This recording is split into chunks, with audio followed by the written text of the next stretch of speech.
Mila's Turnwheel is the best thing to happen to Fire Emblem since... oh no. Best thing to happen since... The weapons triangle? While it was initially met with a lot of disdain from the Fire Emblem community, especially to those who denounced the casualization of the series, Mila's Turnwheel has become almost universally praised as a huge quality of life enhancement by almost the entire fandom. On paper, granting the ability to rewind and redo turns at any time may seem completely game-breaking, and to an extent it is, but I personally attribute the mechanic's success to 3 factors. 1. The flexibility of its uses. Less experienced players can redo their bad luck, mistakes, deaths without the frustration of resetting the whole chapter, while more experienced players can make riskier, more rewarding plays that would be foolish to take otherwise. 2. Stat gains from level ups do not recede after use, and therefore RNG-based growths cannot be rerolled and abused. And 3. It was a limited resource. However, in my opinion, it wasn't limited nearly enough, not even close. With a bloated max number of 12 uses per map or dungeon, this mechanic essentially defangs the entire experience, and as a result, what little tension this game did have is lost in the spin. Now, the seemingly obvious fix to this shortcoming is to just lower the number of uses per map, but I think the solution to balancing this mechanic is a little bit more complex than just an arbitrary number. What we need to do is find a medium that mitigates the frustration of a hard reset and, at the same time, doesn't completely trivialize the game's difficulty. Perhaps if we studied how the series handled game saves and resetting as a mechanic in the past, and how those systems impacted the player's experience, we could get a better idea of how to improve them in the future.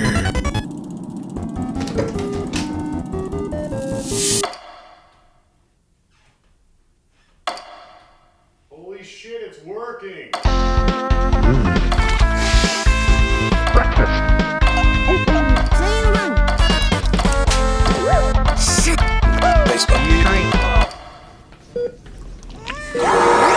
Now let's begin our journey at point 0 with what I call the traditional format of saving your data.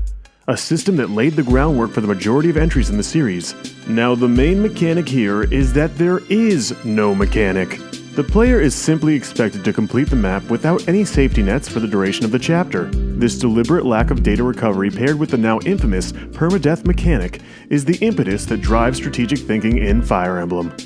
Risks associated with percentages, hit, crits, and growths are heightened, and those risks exponentially amplify as chapters play out, since you are ultimately wagering your progress and time against the RNG. An 80% chance of anything near the end of a long chapter full of multiple skirmishes, level up gains, recruitments, and other acquisitions is going to weigh completely different than that same chance near the beginning. This dynamic of ever-increasing perception of risk over time is meant to discourage any exploitation of the game's mechanics. For instance, even low-level end-map reinforcements, which could potentially be abused to grind units infinitely, still have the potential to blindside you with a single bad RNG roll. And unfortunately, this is also where the system's biggest flaw lies. Any unwanted outcome resulting from either bad strategy or bad luck can only be redone by resetting and replaying the entire chapter over again. It goes without saying how unforgiving and cumbersome this consequence can be, especially if it's at the hands of some serious bullshit.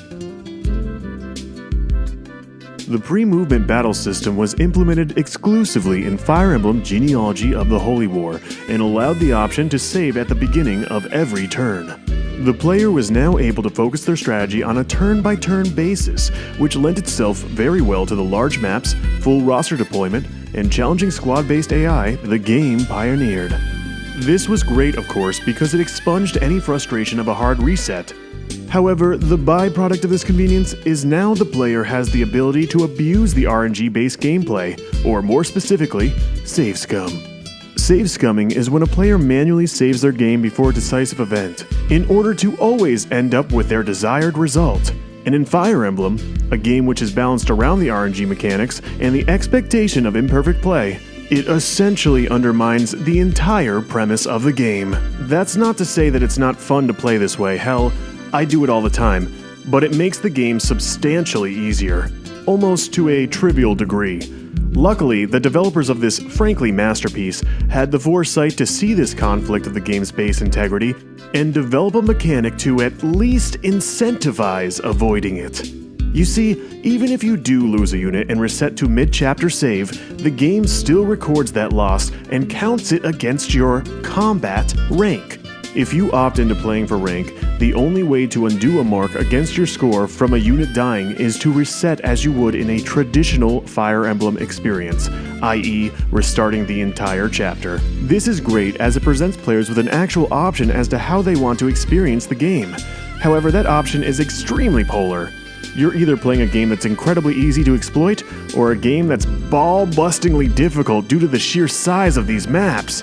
What we can say is at least this is the first time Fire Emblem treats resetting as an actual mechanic and uses it to incentivize a more strategic playstyle akin to the developer's original intent. I'm going to touch briefly on the GBA games since they essentially use the traditional style of saves with a few quality of life additions. The Game Boy Advance Fire Emblem carts themselves employed the use of ferroelectric RAM over traditional battery saves, which resulted in the player being able to power off their system at any time and not lose their data, similar to the one-time bookmark saves found in the rest of the series, just automatically done for you. The game also takes advantage of the hardware by creating individual win-draw-loss records for each unit. Now these records reflect all combat, even those in prior reset attempts, giving a more accurate representation of the unit's performance and hindrance on the player's progression. It doesn't affect rank or gameplay in any way, but it's just a nice thing to have. Battle saves. This is basically the same battle save system from Genealogy: The Holy War, except now even more exploitable, since you can save state at any point during your turn. Don't like the gains of your level up? Who can blame you? The luck stat doesn't even matter when you're bypassing random chance altogether. Load up that save state, reseat the RNG, and try again. Opinion time, I think this is a terrible way to play, whether it's part of the game or not. Relying solely on save states to progress is a huge disservice to the game, and ultimately, yourself. The DS remakes of Fire Emblem 1 and 3 are pretty infamous for shoehorning superfluous mechanics into an already mechanically sound game. However, one addition that was definitely a boon to the base gameplay was the inclusion of physical save points on the map. This turns saving into a limited resource the player must consider. Mid-chapter saving is now finally fully integrated and realized as a mechanic of gameplay. Players can strategically bide or burn their save depending on the situation, and the opportunity for exploitation is limited because of its one-time use. It's a very unique and effective balance of gameplay that wouldn't ever be replicated, except for one game. Tear Ring Saga. Of course we'd be talking about this game, come on, guys, it's me. This game took the idea of treating mid-chapter saves as a resource literally. I mean really literally, as in this shit's a fucking item with durability.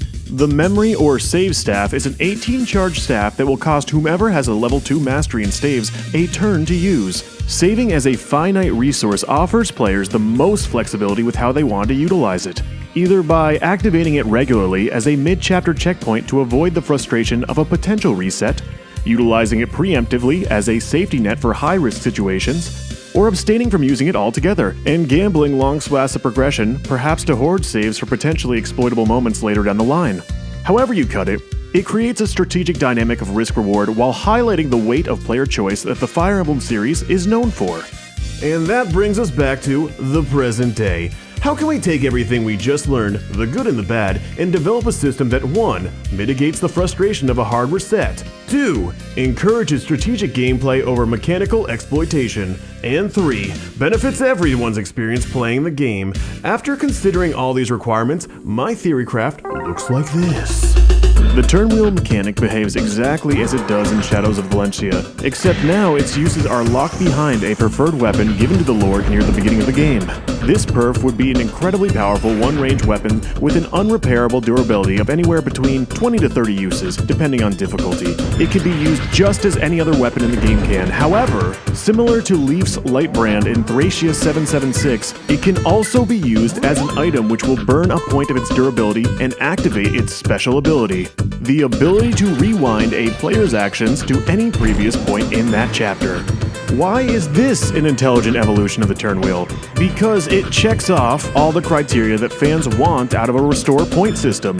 It mitigates the frustration of a hard reset by giving players enough charges to use at least once per chapter, while still encouraging players not use it at all and benefit from the flexibility of their long-term playthrough. Those who opt out of the mechanic altogether are rewarded with more uses of a powerful weapon, and those who embrace it are given plenty of second wins without belittling the whole experience. The best part is, since it shares its durability with the Lord's preferred weapon, the appraisal value of each reset is heightened, giving greater weight to the decision of rewinding without making it feel like a flat-out punishment.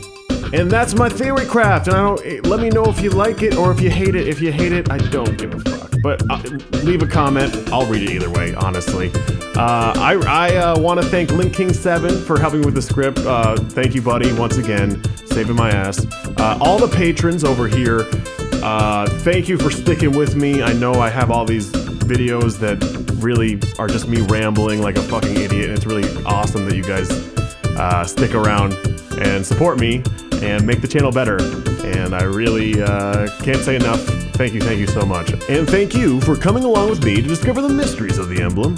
Make sure to like, comment, and subscribe. And until next time, y'all, stay frothy.